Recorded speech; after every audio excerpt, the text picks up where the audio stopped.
Hello students, welcome to my YouTube channel Biology Govind Sai. Today's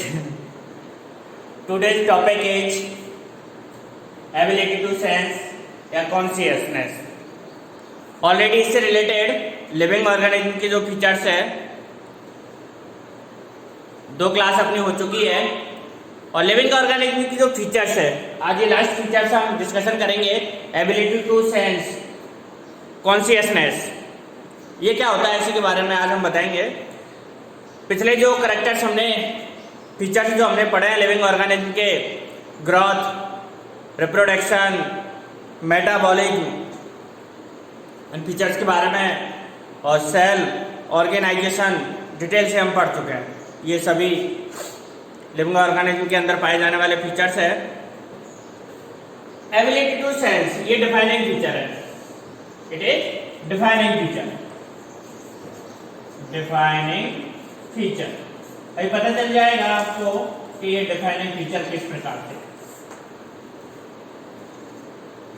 all living organism सभी के अंदर जो outer environmental है, surrounding environmental है, उसके प्रति रेस्पॉन्स करने की एबिलिटी पाई जाती है। जितने भी इस अर्थ पर लिविंग ऑर्गेनिज्म पाए जाते हैं, चाहे वो प्लांट हो या एनिमल्स हो, सबको एनवायरमेंटल से या अदर फैक्टर्स के प्रति किसी प्रकार की जब कोई रिएक्शंस होती है तो उसके प्रति उसके अगेंस्ट प्रतिक्रिया जरूर होती है। इसी को हम रेस्पॉन्स कहते हैं। रेस्पॉन्स टू अगेंस्ट किसी भी आपकी जो कोई भी क्रिया हुई है उसके विरुद्ध प्रतिक्रिया करना कहलाता है। ह्यूमन के अंदर या यूं कह सकते हैं लिविंग ऑर्गेनिज्म के अंदर सेंस ऑर्गन पाए जाते हैं 5: eye, ear, tongue, skin and nose. ये सेंस ऑर्गन होते हैं और इनकी सहायता से एनवायरमेंटल के रेस्पॉन्स को महसूस किया जाता है और उसके विरुद्ध प्रतिक्रिया दी जाती है। यानी all living organism in this ability to sense their surrounding या एनवायरमेंटल एंड रेस्पॉन्ड, जितने भी लिविंग ऑर्गेनिज्म होते हैं उनके अंदर ये योग्यता रहती है कि वो बाहरी एनवायरमेंटल या सराउंडिंग के प्रति अनुक्रिया व्यक्त करते हैं, रेस्पॉन्स देते हैं to the environmental which could be physical, chemical और बायोलॉजिकल। किसी भी प्रकार का कोई बाहरी फैक्टर होता है। आप लोगों ने फेमस रिएक्शन पढ़ी है न्यूरल सिस्टम वाली। न्यूरल सिस्टम वाली रिएक्शन जो कि नर्वस सिस्टम के स्पाइनल कॉर्ड से होती है, रिफ्लेक्स आर्ट, रिफ्लेक्स रिएक्शन। यानी जब आपका हाथ या पैर किसी भी चीज से टच हो जाता है तब आप तुरंत उसके अगेंस्ट प्रतिक्रिया कर देते हैं। तो लिविंग जो ऑर्गेनिज्म रहते हैं वो बाहरी फिजिकल, केमिकल, बायोलॉजिकल जितने भी फैक्टर्स रहते हैं उनके विरुद्ध, उनके अगेंस्ट प्रतिक्रिया करने में सक्षम होते हैं। We sense our environment through our sense organ, यानी हम भी हमारे एनवायरमेंटल के प्रति सेंस ऑर्गन रखते हैं। उनके प्रति रेस्पॉन्स व्यक्त करने के लिए हमारे पास सेंस ऑर्गन पाए जाते हैं। हमें किसी को देखना होता है, आप मुझे देख पा रहे हैं, ये हमारे कौन से सेंस ऑर्गन की बदौलत है? आई, है ना। आप सुन पा रहे हैं, ये ईयर, है ना। आपके सामने अच्छा सा खाना रखा है, उसकी स्मेल नोज के जरिए आ जाती है और मुंह में लार भी आ जाती है ना, टंग। तो ये सारे सेंस ऑर्गन्स है जिनकी सहायता से हम एनवायरमेंटल्स के अंदर पाए जाने वाले सभी फैक्टर्स के प्रति रेस्पॉन्स व्यक्त करते हैं, यानी प्रतिक्रिया देते हैं। अगर सपोज आप मान लो आपकी नोज के अंदर ये एबिलिटी खत्म हो जाए कि आप किसी गंध का या दुर्गंध का पता ही नहीं लगा सकते हैं, तो देखिएगा आपको कितना बुरा लगेगा या आपको कैसे लगेगा, है ना। कि आपके सामने चाहे कितने भी खुशबूदार फूल रख दिए जाए या कुछ भी रख दिया जाए लेकिन आप उसका पता ही नहीं लगा सकते हो। इस प्रकार से ये बहुत ही महत्वपूर्ण एबिलिटी है जो कि लिविंग ऑर्गेनिज्म के अंदर पाई जाती है। नॉन लिविंग्स के अंदर ये नहीं पाई जाती है ना।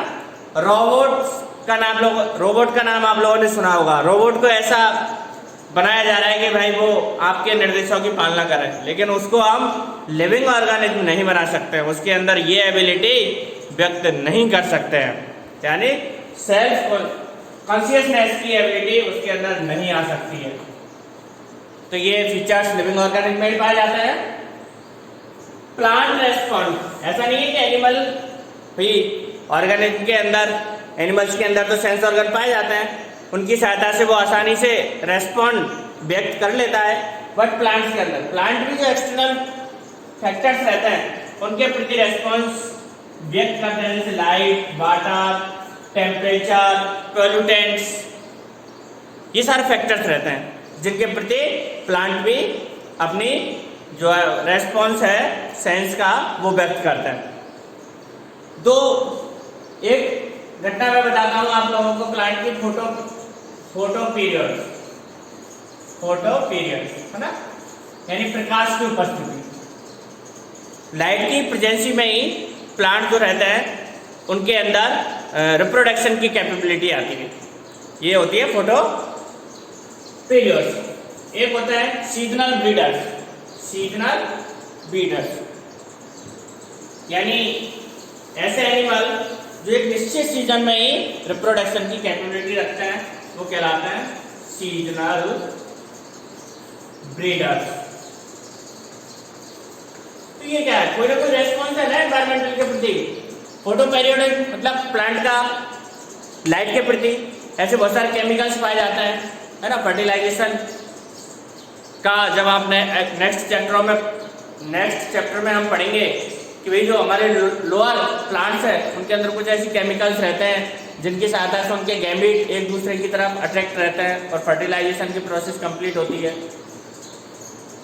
तो ये आगे के चैप्टर में अच्छे से पढ़ेंगे। तो ये एबिलिटी टू सेंस, ये क्या कहलाती है, कॉन्शियसनेस कहलाती है, जो कि नॉन लिविंग्स के अंदर नहीं पाई जाती है, यानी ये सिर्फ लिविंग ऑर्गेनिज्म का फीचर है और ऑल लिविंग ऑर्गेनिज्म में पाया जाता है। So it is defining feature, इसलिए इसको हम क्या कहते हैं, डिफाइनिंग फीचर्स है, इसका कोई एक्सेप्शन नहीं है। हालांकि क्या दोगे सर वायरस है ना, लेकिन वायरस के अंदर लिविंग और नॉन लिविंग दोनों के फीचर्स पाए जाते हैं। उसको लिंकिंग योजक कड़ी कहा जाता है, लिंकिंग कहा जाता है लिविंग और नॉन लिविंग के बिटवीन। एक ह्यूमंस के अंदर एक स्पेशल कैरेक्टर पाया जाता है सेल्फ कॉन्शियसनेस का, कि भाई अपने आप है ना, सेल्फ अपने आप सोचने वाली क्षमता है ना। Human being is the only organism who is aware, जो कि जागरूक होता है हिमसेल्फ अपने आप के प्रति। ये एबिलिटी हालांकि ह्यूमंस में ज़्यादा पाई जाती है, प्लांट्स वगैरह में नहीं पाई जाती है ये। तो सेल्फ कॉन्शियसनेस डिफाइनिंग फीचर्स तो नहीं है, बट हम कॉन्शियसनेस को तो हम डिफाइनिंग फीचर्स ही कहेंगे, है ना। ये स्पेशली ह्यूमंस का एक कैरेक्टर है कि ह्यूमंस में अपने आप के प्रति जागरूक रहने की ये एक स्पेशल फीचर्स है, इसलिए ये सेल्फ कॉन्शियसनेस की जो एबिलिटी है वो ह्यूमंस के अंदर ही पाई जाती है। अदर्स जो एनिमल्स है उनमें नहीं पाई जाती है, कुछ में तो बिल्कुल नहीं पाई जाती है, कुछ में कम पाई जाती है, प्लांट्स के अंदर तो बिल्कुल नहीं होती। फिर भी आप लोग एक कंडीशन ऐसी पाओगे जहां पर सेल्फ कॉन्शियस नहीं पाया जाता है, बताओ कौन सी, कॉमा वाली। कॉमा के अंदर देखा होगा आप लोगों ने कि आदमी के अंदर, ह्यूमंस के अंदर वो बिल्कुल ब्रेन डेड पड़ा रहता है, उसका लंग्स और हार्ट का ऑपरेशन वगैरह किया जाता है, उनसे रिलेटेड बॉडी में कोई ऑपरेशंस होता है तो बिल्कुल वो कॉमा में चला जाता है, उससे कुछ पता नहीं रहता है। लेकिन आदमी तो लिविंग स्टेज में ही रहता है, नॉन लिविंग स्टेज में नहीं रहता है। और ये कंडीशंस तो ऐसी भी आती है कि भाई इससे लिविंग स्टेज में दोबारा आने के बहुत कम चांसेस रहते हैं। तो इस स्टेज को हम क्या कहेंगे तो लिविंग स्टेज ही। तो ये कंडीशन भी हो सकती है। और जो लिविंग ऑर्गेनिज्म के अंदर और जो अदर फीचर्स पाए जाते हैं, जैसे सेल्फ रेप्लिकेटिंग है ना, अपने आप रेप्लिकेटिंग, बहुत सारी कॉपियां बनाने की, एक प्रकार का रिप्रोडक्शन ही है ये, है ना। इवोल्यूशन लगातार चलता रहता है, ये कभी ना रुकने वाली प्रक्रिया है ना, जिसको हम लेबोरेटरी के अंदर, प्रयोगशाला के अंदर विद प्रूफ सिद्ध नहीं कर सकते, क्योंकि बहुत लॉन्ग टाइम चलने वाली प्रोसेस होती है एवोल्यूशन। विकास हमेशा धीरे धीरे होता है ना। एक साथ आप इसको नहीं कर सकते, एवोल्यूशन नहीं कर सकते। ऐसा नहीं है। वुमेंस के बारे में भी हम हिस्ट्री पढ़ते हैं। हिस्ट्री और इतिहास पढ़ने के बाद ही हमें ये पता चलता है कि किस जीव के अंदर या किसी प्लांट के अंदर कितना एवोल्यूशन हुआ, कितना विकास हुआ। आप लोगों ने देखा होगा, पुराने आदि मानव के बारे में बुक्स के अंदर पढ़ा होगा, लेकिन वर्तमान में आप आदि मानव के बारे में बहुत कम देखने को मिलता है, बहुत कम सुनने को मिलता है। फिर भी ऐसे लोग भी आज भी मौजूद है जिनकी आज तक डिस्कवरी नहीं हुई है। यानी पहले भी इंटेलिजेंट ही है, उसमें एवोल्यूशन हुआ है। बहुत पहले के जो ह्यूमंस थे उनके अंदर इंटेलिजेंटी कम थी। जैसे जैसे समय निकला इसमें एवोल्यूशन हुआ, और वर्तमान टाइम में इंटेलिजेंटी बहुत ज़्यादा बढ़ गई है ना, और आगे बढ़ भी जाएगी। और ये जो एवोल्यूशन है, ये ऐसा नहीं है कि प्लेस टू प्लेस भी डिफरेंट होता है। हर जगह के लोग, हर स्थान के लोग, ऐसा नहीं कि आपकी फैमिली के जो मेंबर है वो सभी एक समान इंटेलिजेंट होंगे, ऐसा बिल्कुल नहीं है ना। एक गांव के, एक शहर के सभी लोगों के अंदर एक जैसी एवोल्यूशन नहीं पाई जाती है, एक जैसी क्षमता नहीं पाई जाती है। तो एवोल्यूशन इज कंटिन्यूअस प्रोसेस। तो ये भी किसका फीचर्स है? लिविंग ऑर्गेनिज्म का। ऐसा नहीं है स्टोन पड़ा है तो वो लाखों करोड़ों वर्षों तक जैसी स्टेज है, अगर उसको कोई नुकसान नहीं पहुंचाया जाए बाहरी, तो वैसा ही पड़ा रहेगा, है ना। तो ये लिविंग ऑर्गेनिज्म के अंदर ये स्पेशल फीचर्स रहता है कि उनमें एवोल्यूशन की प्रक्रिया पाई जाती है। सेल्फ रेगुलेटिंग इंटरेक्शन सिस्टम, इनके अंदर जो सेल होती है, सेल ऑर्गेनेल्स रहते हैं, वो सेल्फ रेगुलेटिंग रहते हैं। यानी आपको आउटर उनको किसी प्रकार का कोई निर्देश देने की आवश्यकता नहीं है। आपका हार्ट है, ऑटोमेटिक वर्क करता रहेगा। आपका लंग्स है, ऑटोमेटिक वर्क करता रहेगा। ऐसा नहीं है आपने कहा, आपका ऑर्डर मान लिया। तो हमारी जो बॉडी की सिस्टम्स है या लिविंग ऑर्गेनिज्म के जो सिस्टम्स है वो सेल्फ रेगुलेटिंग रहते हैं। इनके अलावा भी और बहुत सारे फीचर्स हैं जो कि लिविंग ऑर्गेनिज्म के अंदर पाए जाते हैं, जो इनको एक स्पेशल प्लेस प्रोवाइड करते हैं, सेपरेट करते हैं नॉन लिविंग्स के अंदर। अभी हमने फीचर्स पढ़े हैं लिविंग ऑर्गेनिज्म के कि लिविंग ऑर्गेनिज्म के अंदर कौन कौन से फीचर्स पाए जाते हैं। इस अर्थ पर ये जो विकास की कहानी है ये लगातार चलती रहेगी, चलती थी और चल रही है।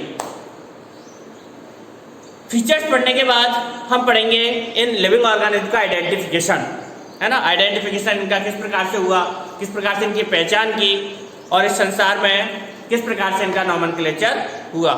इस क्लास के अंदर हम इतना ही डिस्कशन करेंगे। सभी का धन्यवाद। वीडियो पूरा देखें, चैनल को सब्सक्राइब जरूर करें और लाइक भी करें। सभी का धन्यवाद।